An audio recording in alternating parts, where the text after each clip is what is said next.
So everyone, and welcome back to another episode of Attack on Titan. But before I talk more about this and possible spoilers, here's another promotion right here.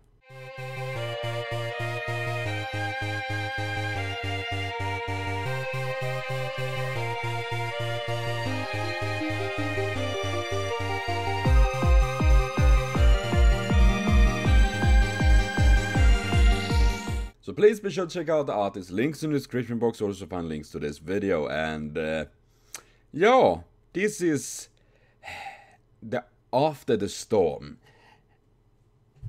We got to see a couple of new characters. We got to see Levi, and we got to see the girl that have a very unhealthy interest in Titans. I mean, then again, I guess it's good because she will try to research and quite a lot about it and all of that, I guess. And seriously, when I first saw Levi, I was like, man, he's gonna be a douchebag. But he legit seemed to care about his men and his squad and all of that. So that's another pleasant surprise. Unlike the douchebag that has been like, no, in the previous episode, no, I'm the commander, I need to be inside the safe wards. No. Okay, I mean, obviously there's probably a reason for that, but I think it's a bit of a douchebag move. But that's just me. But in general, this episode was very like going on with, oh man, seriously. There's I have now I have a bunch of theories, so I'm gonna ask my good friend Professor Theo to help me to explain them a little bit. Oh, excuse me there. My name is Professor Theo Rice.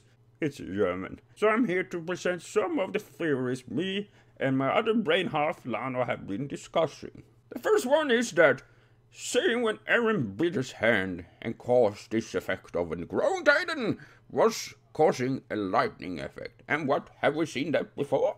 Oh yes, of course, when the big motherfucker appeared. Yes, that happened.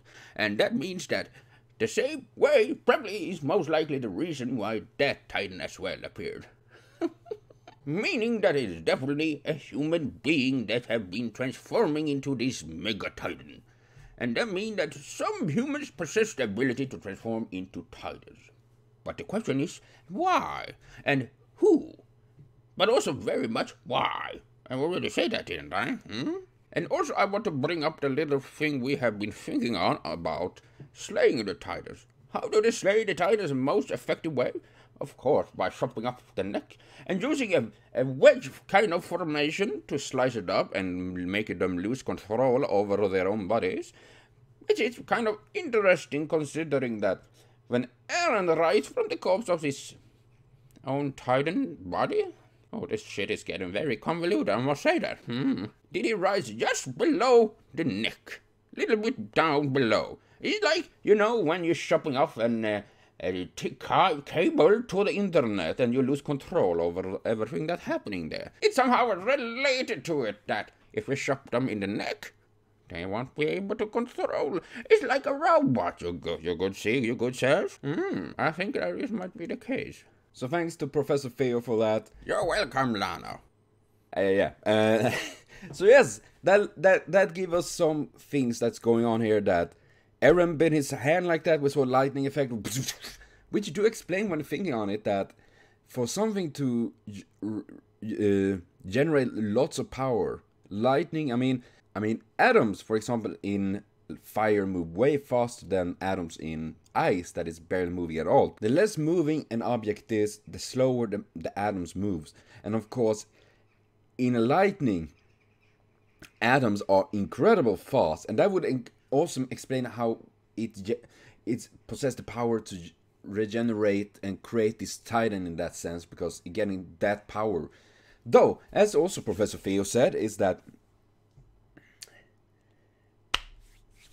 means that the big titan, the armored titan, most likely are humans in some form that know when the recon group is leaving, so they must be soldiers.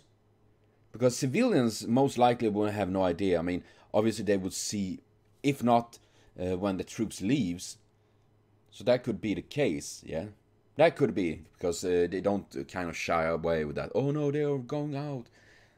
Otherwise, I would bet I bet bacon on they are soldiers of some sort.